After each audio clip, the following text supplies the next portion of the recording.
Olá, olá, olá, muito bom dia, conectando-se ao Facebook Live, mais uma manhã na presença do Senhor, hoje dia 10 de julho de 2020 e passaram-se já quase 4 meses, irmãos. Estamos aqui firmes e fortes, graças a Deus, mesmo com todos os percalços. Está aí a Vera, está aí todos os nossos irmãos conectados, Fabiola, enfim, nós louvamos a Deus nesta manhã, a Babi Gomes, ou a nossa Babi, a Bárbara Gomes, a nossa Babi, nós estamos aqui felizes porque, irmãos, até aqui o Senhor nos ajudou, o Senhor e vai continuar ajudando a nós, e a cada manhã sua misericórdia se renova na nossa vida, no nome poderoso de Jesus Cristo. Eu quero adorar a Deus nessa manhã, exaltar o teu santo nome, glorificar a Deus, porque Deus é digno de toda adoração, Deus é digno de todo louvor, no nome santo e poderoso de Jesus Cristo. E eu quero que o Senhor seja exaltado e glorificado no nome de Jesus Cristo. Eu quero sim, Senhor meu Deus, bendizer o teu santo nome e agradecer pelas grandes coisas que o Senhor fez por nós. Eu tenho absoluta certeza, eu quero que você receba no teu espírito, que esse dia já foi preparado por Deus para você, a vitória de Deus já está estabelecida sobre a sua vida, e não importa, queridos, as dificuldades ou os desafios. Lembra que nós já falamos muito sobre desafios, e nós não falamos problemas, nós falamos desafios, porque problema é algo que te venceu, desafio é algo que está para ser vencido, e eu tenho certeza que tudo que se levantou na sua vida são desafios que você vai vencê-los todos, no nome de Jesus Cristo. Por isso, nesta manhã, eu abençoo a sua vida, e eu convido você para poder estudar a palavra do Senhor comigo, um tempo de devocional, um tempo de palavra de Deus, de se alimentar de um café da manhã abençoado na presença do Senhor. Estamos estudando a palavra de Deus, estamos em Gênesis capítulo 19 hoje, e eu quero que você fique comigo por alguns minutos, para que nós possamos edificar a sua vida, e assim, irmãos, juntos nós vamos... Quem disse que nós não iríamos estudar a Bíblia junto? Quem disse que nós não íamos fazer a nossa faculdade bíblica juntos? Estamos todo dia. Quem entendeu esse chamado, Cristo, tem caminhado todo dia, e observe que todo dia tem aprendido uma porção, um capítulo da Bíblia.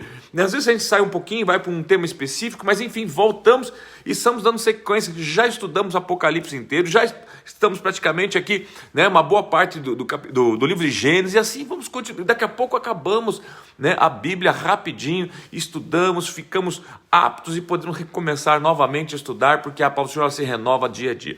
Então eu quero que você aproveite esses minutos, compartilhe este vídeo, chame alguém, convide alguém, marque alguém aí no seu comentário, para que essa pessoa possa ter acesso, se não agora, mais tarde, queridos, porque tudo que é bom nós devemos promover, tudo que é bom nós devemos também querer replicar, e eu convido você então a estar se movimentando, ok? Nesta manhã, de forma a pregar o Evangelho, compartilhando esse vídeo. Tá, vamos lá então, capítulo 19 do Gênesis diz assim, tá? A destruição de Sodoma e Gomorra, queridos. Lembra que ontem, no capítulo 18, nós falamos sobre aquela intercessão de Abraão, onde Deus novamente renova os planos dele, renova não, confirma, os planos na vida de Abraão, de Sara, Sara dá risada, enfim, tudo acontece, o grande milagre de Deus, uma intercessão de Abraão por seu sobrinho Ló. E agora nós vemos o quê? Lembra que estavam lá aparecendo os três, a pessoa que, o anjo do Senhor,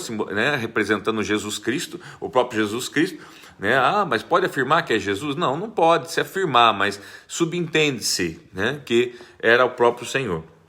Tá, mas enfim, a Bíblia fala de 3 anjos. Agora então Abraão recebe eles, recebe eles muito carinhosamente, tá? Agora fala então com aquele anjo, que seria Jesus, tá? E ele revela a Abraão, seu servo, o que iria fazer com Sodoma e Gomorra. Então agora Abraão intercede por aquela cidade, na verdade porque havia ali um parente dele, tá? E não diz que necessariamente era por causa da cidade, por algum apego, mas sim porque sabia que seu parente estava ali, tá? Então agora capítulo 19 começa assim, versículo 1 do capítulo 19 inicia da seguinte maneira: os 2 anjos, agora então não eram as 3, mas os 2, que foram ali com aquela função, então aqueles 2 anjos chegam a Sodoma ao anoitecer. Ló estava sentado à porta da cidade. Aqui a menção que a gente faz é o seguinte: de uma cultura de hospitalidade que sempre existiu nos tempos antigos, onde quem chegava num determinado lugar e não conhecia ninguém, tá, ia para a praça, ia para que alguém pudesse se manifestar através de um ato de misericórdia e serviço, fazendo com que essas pessoas pudessem estar então se acolhendo em suas próprias residências, em suas próprias casas, tá? E isso era tido por eles como um ato para Deus, né, de hospitalidade, ou seja, acolhendo alguém, né, que tinha uma necessidade, que precisava. Eles sabiam que era algo que era ensinado a eles, ok?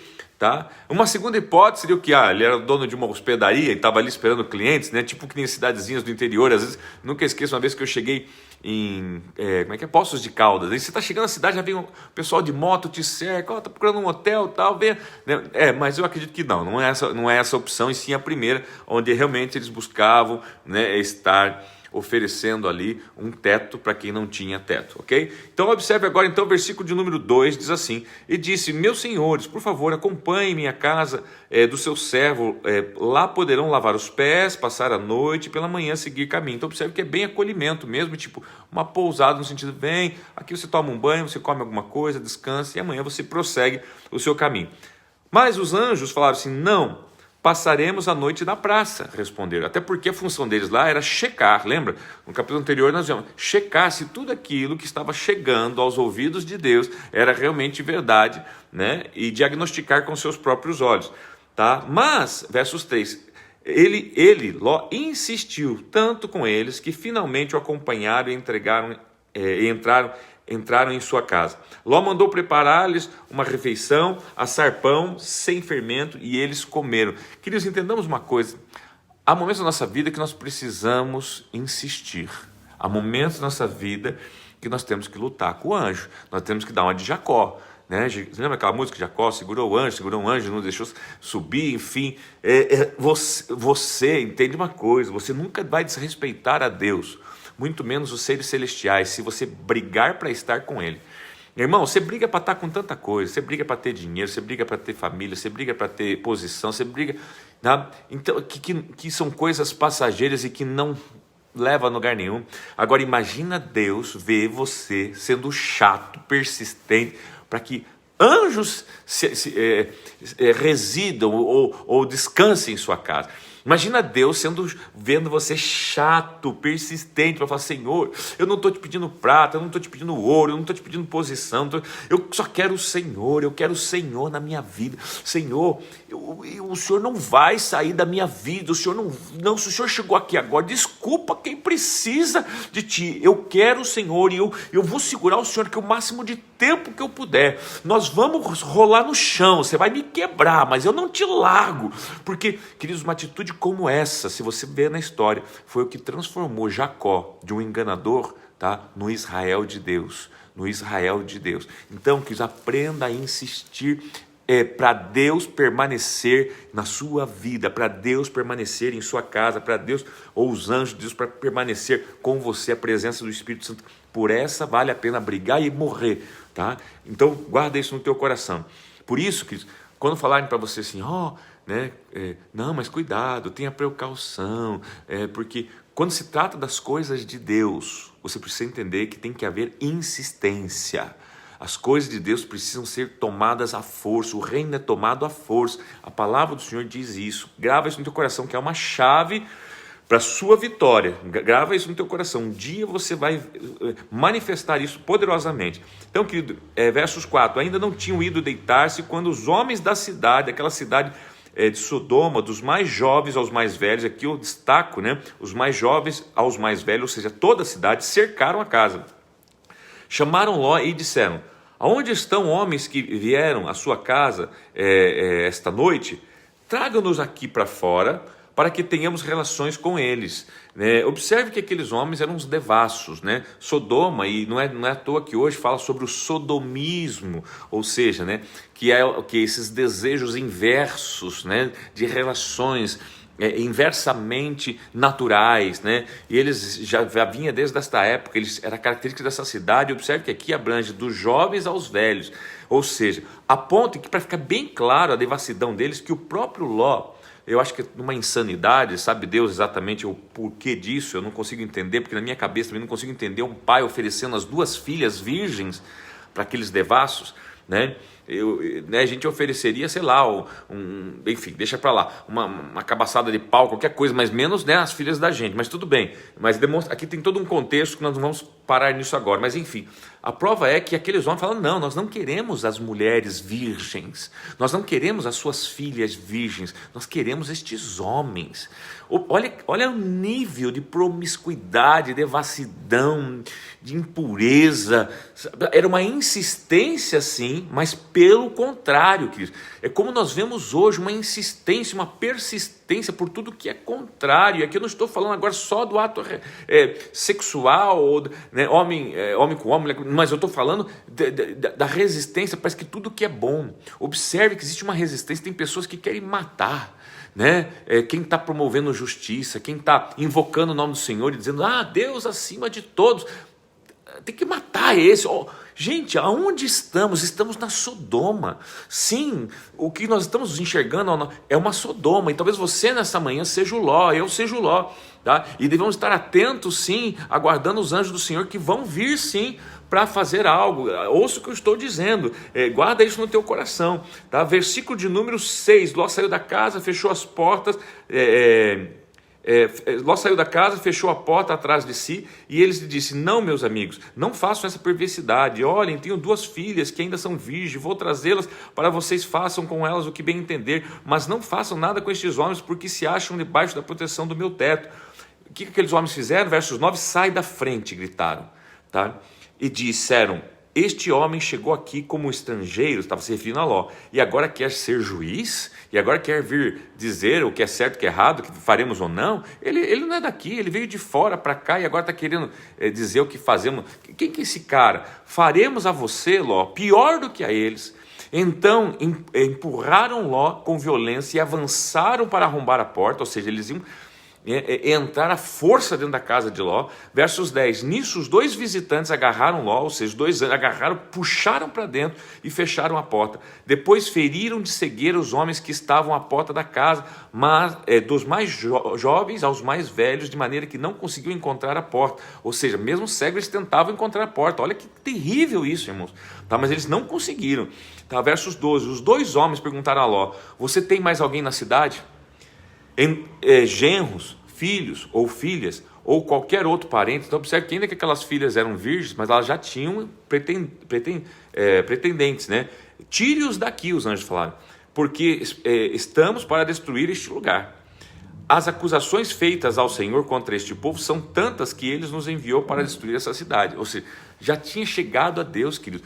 As acusações eram pessoas clamando, Senhor, até quando? Senhor, olha o que está acontecendo, olha o que está acontecendo no mundo, olha o que está acontecendo nos países, olha o que está acontecendo na minha nação, olha o que está acontecendo no meio dos jovens, dos médios, dos velhos. Olha que coisa terrível. Olha, sabe assim, o clamor chegou a Deus, e quando chega a Deus, querido, eu creio sim que o clamor chegou a Deus. Meu Deus, meus irmãos, se vocês não estão entendendo, tudo isso está acontecendo como um juízo de Deus. Abra o teu olho, isso é sinal que Deus está fazendo justiça, e quando Deus vem fazer justiça, Ele não vem, nós estávamos muito mal acostumados, né, com o fato da graça de Deus, de Jesus ter morrido por nós da cruz, Deus estar tendo misericórdia, compaixão, sendo compassivo conosco. Mas quando Deus vem com a justiça, irmãos, Ele vem para aplicar a justiça, porque Ele é juiz. Então, queridos, abra o teu olho, Deus está dando sinais, não vai ter segunda chance, não vai ter, o dilúvio está vindo sim, não como chuva, mas está vindo, e é tempo de você então fazer o que os anjos estão dizendo. Há alguém, parente seu aí? Algum familiar seu nessa cidade?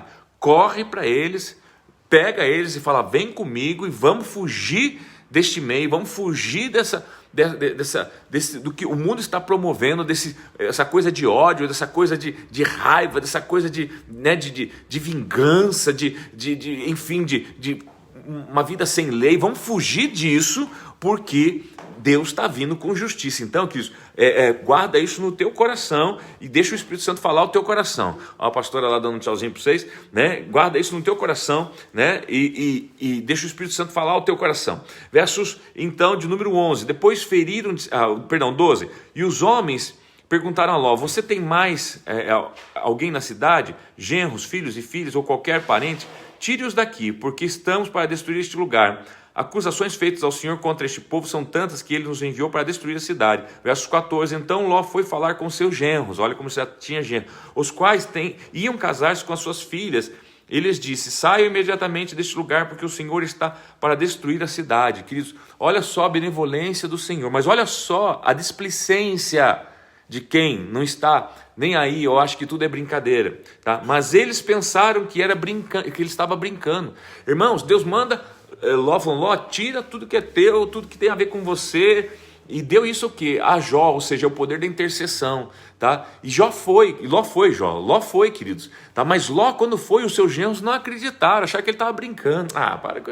Né? Tiveram oportunidade, gente, perderam oportunidade, como muitos hoje estão tendo a oportunidade, estão dando risada da minha cara, estão dando risada de muitos, que negócio que Jesus vai voltar o quê? Não, isso é só mais uma crise, é só... Irmãos, leia a Bíblia que você vai entender. Então não acredite em mim, acredite na Bíblia.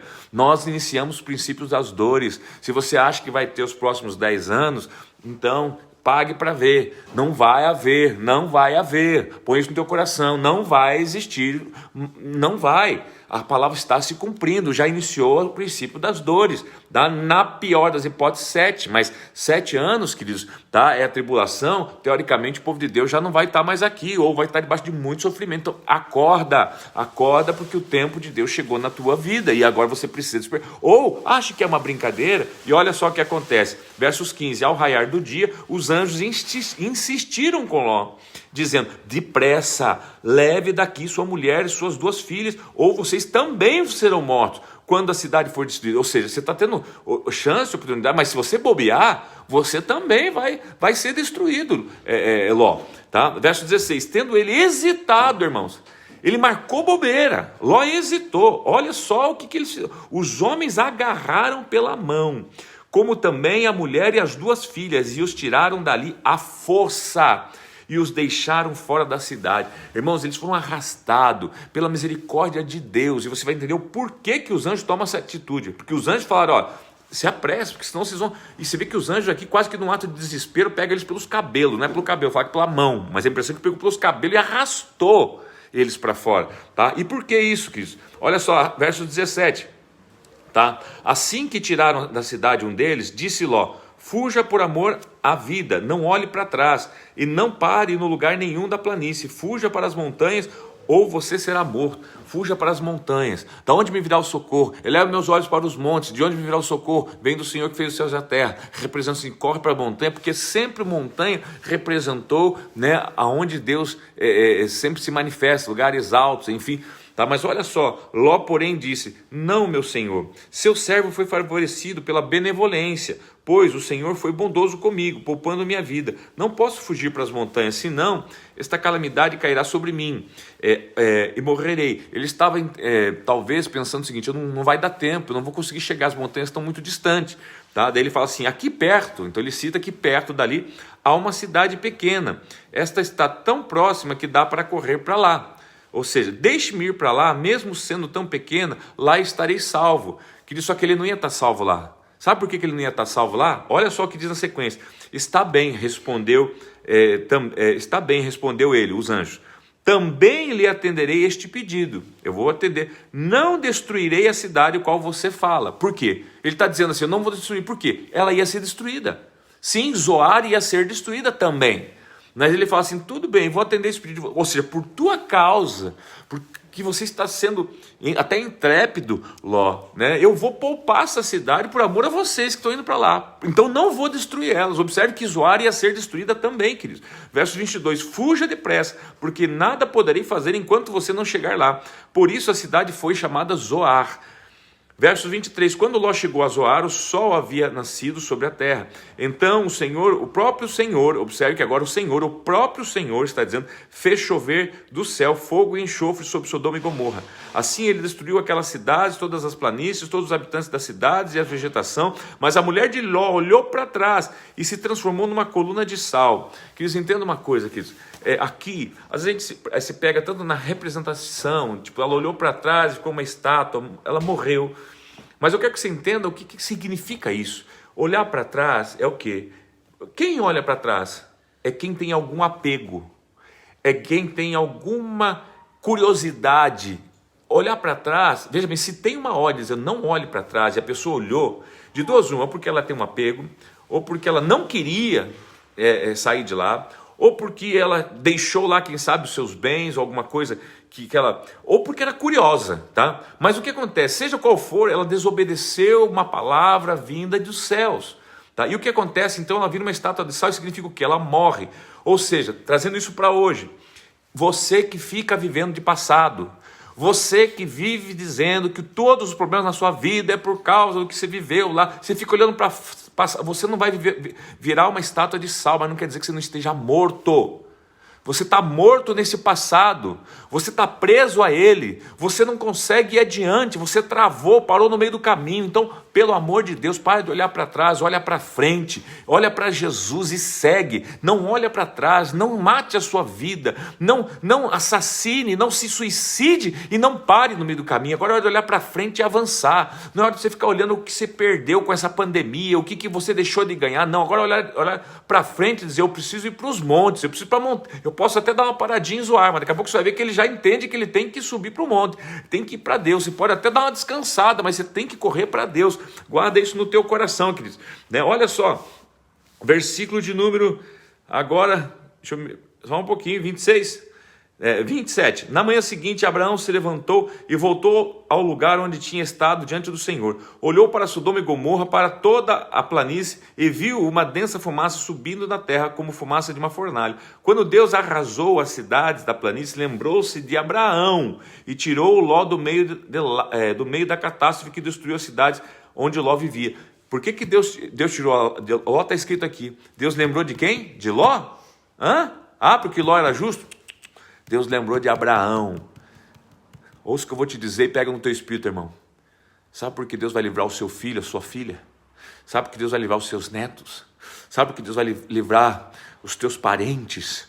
Quando ele for destruir tudo e ver eles e lembrar de você, você que foi amigo de Deus, você que deixou a sua vida para viver com Ele, Ele vai olhar para você e vai falar assim, não, eles não merecem, mas por causa de Abraão, por causa da Valquíria, por causa da Jéssica, por causa da Andréia, por causa da Neide, por causa da Bremair, por causa do Alex, por causa de todos aqueles que estão conectados e recebendo essa palavra no seu espírito, eu vou salvar a Ló, eu vou salvar toda esta família. Creia nisso, que no nome de Jesus, receba no teu espírito. Nós poderíamos parar por aqui, mas tem apenas 8 versículos que agora falam o que? A história onde Ló partiu de Zoar, ou seja, ele não permanece lá, com suas 2 filhas e passou a viver nas montanhas e vai para onde Deus tinha falado, porque tinha medo de permanecer em Zoar. Por que ele tinha medo de permanecer em Zoar? Porque ele sabia que Zoar, ela estava na lista das cidades a serem destruídas. Só não foi porque Ló resolveu ser ousado e pedir para dar uma passadinha, senão tinha ido também, tá? Mas ele fica com medo e fala, opa, pera lá, não foi, mas está na lista, deixa eu vazar, tá? Então que não tem, como é que fala? Momentos estacionários, tá? Na tua vida. De repente onde você está dá uma impressão de seguro. Não, você tem que continuar a sua jornada e chegar às montanhas, chegar na presença de Deus. Mas eu já melhorei muito minha vida, perto do que era. Não existe cidade no meio do caminho, não existe meio do caminho. Você deve prosseguir para o alvo, que é Cristo, que é o seu Senhor, tá? Então, daí o que acontece, irmãos? No versículo 31 diz assim, um dia a filha mais velha, sempre tem que ter alguém para ter uma ideia boa, né? A filha mais velha, ou a primogênita, né? Disse a mais jovem, nosso pai já estava velho, não há homens nas redondezas que nos possuam segundo o costume, né, de toda a terra, ou seja, que gerem filhos em nós. Vamos dar vinho, vamos encher a cara do nosso pai, então nos deitaremos com ele para preservar a sua linhagem. De novo, o ser humano sempre tendo grandes ideias, né, irmãos? Grandes ideias. Né? Verso 33. Naquela noite deram vinho ao pai e a filha mais velha entrou-se e deitou com ele, e ele não percebeu quando ela se deitou, quando se levantou. Aqui também é quase que um milagre, que eu quero saber por que nível de cachaça é essa, né, que o cara não sabe que deitou com alguém, que teve relações com alguém, né, não, é que era uma... Pois é, mas tudo funcionou, né, tudo funciona, mas tudo bem, deixa pra lá. Né, verso 34, no dia seguinte a filha mais velha disse à mais nova, ontem à noite deitei-me com o meu pai, vamos dar-lhe vinho também esta noite, você se deitará com ele, para que preservemos a linhagem do nosso pai. Gostaram da brincadeira, né? Eu acho que inclusive Ló, porque Ló também resolve tomar outro pileque no dia seguinte, tadinho, né? Que ele estava de fossa porque perdeu a mulher, creio, né? Vamos lá, versos 35. Então outra vez deitaram vinho ao pai, deram vinho ao pai naquela noite, e a mais nova foi e deitou com ele, e ele não percebeu, coitado, ela se deitou nem quando se levantou. O coitado foi refém ali das duas filhas, né? Verso 36, assim as duas filhas de Ló engravidou, né? A ideia deu certo, do próprio pai. A mais velha teve um filho e deu o nome de Moabe, e este é o pai dos moabitas. E de hoje, a mais nova também teve um filho e deu o nome de Ben-Ami, e é o pai dos amonitas de hoje. Se você estudar, e nós vamos ver isso lá quando a gente estudar Reis, se você estudar, queridos, o que os amonitas e os que os moabitas representaram para o povo hebreu, vocês vão ver que povo terrível, ainda que da descendência de Moabe, né, veio Ruth veio ser a bisavó de Davi, que daí da linhagem de Davi, enfim, a raiz de Davi vem Jesus e assim por diante, porque Deus sempre transforma a maldição em bênção, tá? Mas, queridos, que falta de confiança em Deus, né? E que isso aqui era o retrato, irmãos, do que estava acontecendo, e não é muito diferente do retrato de hoje. Então, você que acha que Deus está brincando, abre o teu olho, né? Não tenha medo de Deus, mas tenha temor a Deus e corra para a montanha, corra para a presença dele. É o que eu tenho clamado, e a única coisa que Deus tem colocado no meu espírito para dizer é isso: fala para o meu povo correr para mim, correr para a minha presença, porque eu preciso tirar eles desta cidade antes que a destrua. No nome de Jesus Cristo, queridos, se agarra com Deus, tá? Deus é mais.